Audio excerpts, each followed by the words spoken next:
what becomes possible when a girl from a single-parent household with no experience in filmmaking and no budget decides to take a year off school to make a film. Well, before I tell you that, I want to share with you something that makes me feel frustrated and overwhelmed. The world looks like a pretty scary place. Day in and day out, the media shows us a world full of division, destruction, and desperation. There's this toxicity that seems to leak every time we look at our news feeds, and it's slowly poisoning us. People argue about whose opinion is right until real-life issues turn to Twitter storms. Clickbait titles and shock value stories distort the truth, and it's getting harder to know what the facts are. And it seems as though issues and rights people have been fighting for decades have made very little progress today. In 1963, over 200,000 people gathered in Washington to advocate for civil rights and freedoms when Dr. Martin Luther King gave his famous "I Have a Dream" speech. Over 50 years later, people are still fighting for racial equality. By now, there shouldn't be a debate about if Black lives matter. They do. Police brutality has become normalized, racist sentiments are still being expressed daily, and anti-Semitism is on the rise again. The resurgence of the feminist movement has been sending shockwaves as people across all industries are sharing stories about the pervasive culture of harassment. And millions of Me Toos only begin to skim the surface of just how serious the issue is. So many are still terrified of speaking out. It feels like the world is crying louder than ever for change, but not being heard. How many times does history have to repeat itself for the world to learn from its mistakes? To make matters worse, we're spending more and more time online, consuming vast amounts of negative content daily. We're addicted to it. How does this make you feel? It certainly hasn't made me feel any better. My name is Kasha Sequoia Slavner. I'm 19, and this was my negative newsreel. I grew up with my single mother, who left an abusive relationship. We didn't have a lot of money growing up and went through a lot of hardship. In elementary school, I was bullied for being different from some of the more affluent kids because I shopped at thrift stores. It was all we could afford, and my little activist self loved the more positive environmental impacts.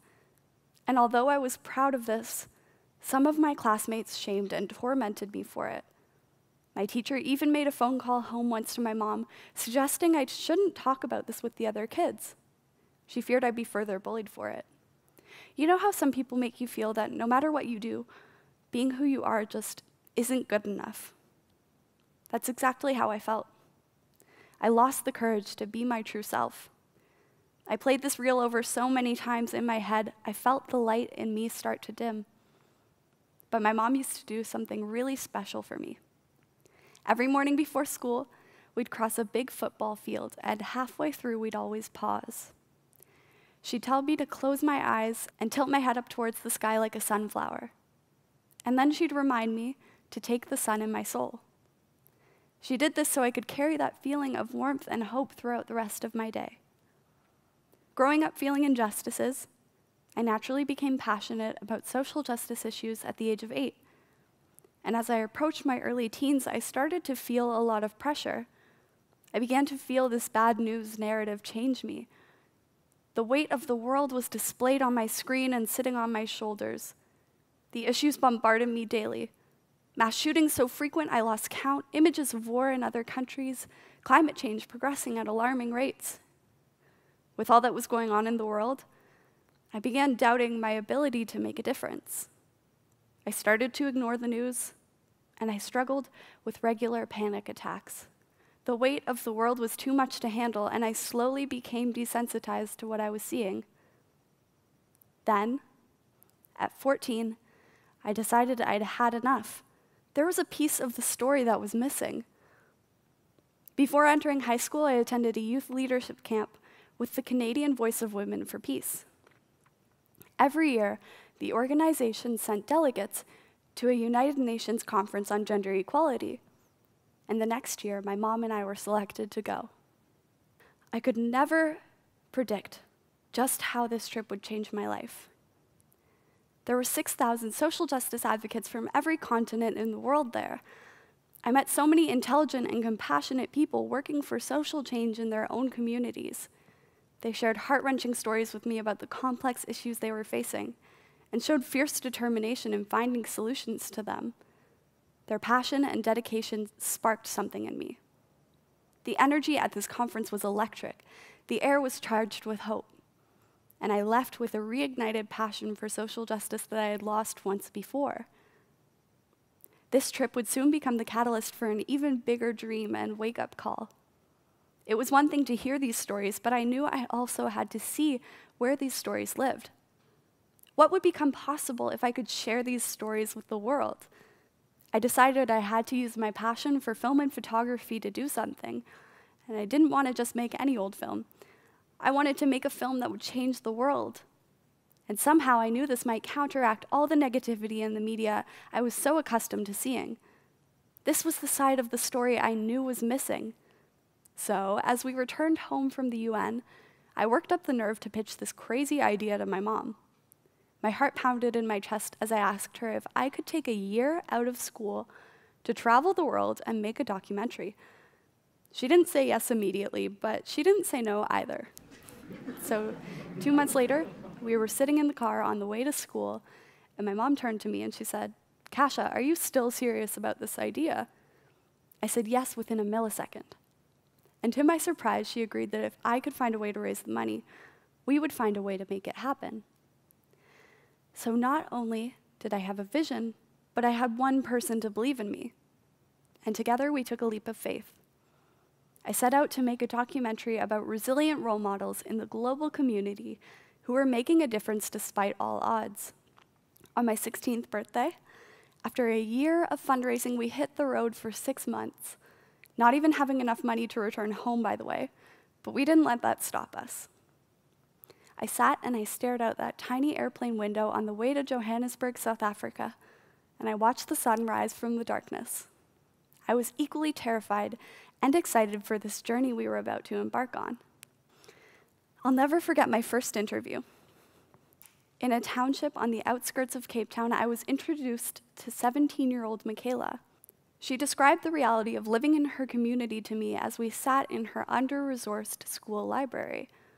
There was a dangerous culture of drugs and gangsterism in the township where she lived. 10 of her friends the same age had already become parents. Most dropped out of school. She further explained that while sitting in class, she'd often hear gunshots coming from just over the gates, directed at the school soccer field. Despite these challenges, Michaela didn't want to follow the same path as everyone else. She chose to focus on her studies, jump rope competitions, and mentoring her peers. A normal choice, you might think, but in this community, no small feat. In Michaela's words, "I have to keep going because there's someone that is following me." She challenged the status quo to be an example to her friends. She showed so much courage and continues to thrive in university 4 years later. While we were still in Cape Town, I had the opportunity to meet a very talented artist and one of the kindest people I've ever known, Juma. In 2008, Juma was the victim of the xenophobia attacks that were rampant across South Africa, and he had to live in a refugee camp for 4 months. He was originally targeted as a man who had immigrated from Zimbabwe. Even after the violence he'd faced, Juma's response was to give back. He told me, even though we lost everything, we lost our belongings, we didn't lose our dignity. And he wanted to use art as a way to empower the kids of Kailicha, the township where he was living. He founded an organization called Juillard Creations where he taught the kids in his program about mindfulness, dance, music, visual arts, and gardening skills. Juma believed that love was the most important tool he could use to change the world, and he put love back into the community that once harmed him. In Thailand, I met a young girl, Zhang Lao, who was interning at an education center for refugees called Thai Freedom House. At 10 years old, Zhang Lao walked from her village in Shan State, Myanmar, all the way to Thailand with her mom to seek a better life. Along the way, one flip-flop shoe broke, and she was forced to walk the rest of her long journey on the remaining one. Her challenges didn't stop there, though. Once she got to Thailand, she couldn't even enroll in Thai schools because of the language barrier. And although she faced so many obstacles to receiving an education, she was determined to find a way. Once she found Thai Freedom House, she was finally able to take classes in language arts and business. And after years of studying at the Education Center, she was able to attend university with no other formal education. Before taking on this project, I used to question, who am I to make a difference? I didn't really know where to start. We seem to get caught in this cycle. We see the challenges of the world and we feel the weight emotionally, but it gets really tough to move beyond that. And the cycle continues to repeat itself. There are always going to be challenges. The world can never be entirely perfect, but think about what becomes possible when you decide to do something about the sense of sadness, injustice, and overwhelm you feel. What becomes possible when you stop being complacent and become part of the solution? Speak up and be the change you want to see. What becomes possible when you refuse to believe the negative spin in the stories you tell yourself and the stories the media feeds you? You have a responsibility to take what you're seeing in the news as a call to action. We all do. If we're tired of being inundated with bad news, we need to change our actions so the narrative can shift too. What becomes possible when you realize you don't have to fix every issue, but commit yourself to one or two you really care about? What becomes possible when you use your passions, the things you love, as tools for which you can create sustainable change? I aligned myself with what was possible. I met and interviewed 30 people in my travels who were determined to change their stories and make a positive impact. And although they had challenges, they did what they could to make a difference. I'd be lying if I said my fears don't stop me in my tracks occasionally. I'm human, and most of my work consists of facing some of my biggest fears on a daily basis, including my lifelong fear of public speaking. But I'm learning to respond to those challenges with courage and exercising resilience because I care so deeply about the impact I want to make. Despite all my worries and insecurities and an initial lack of resources, I pursued my passion no matter what. So did Michaela and Juma and Zhang Lao and all the other people I met in my travels. There are millions of powerful, resilient, everyday role models just like them in the world.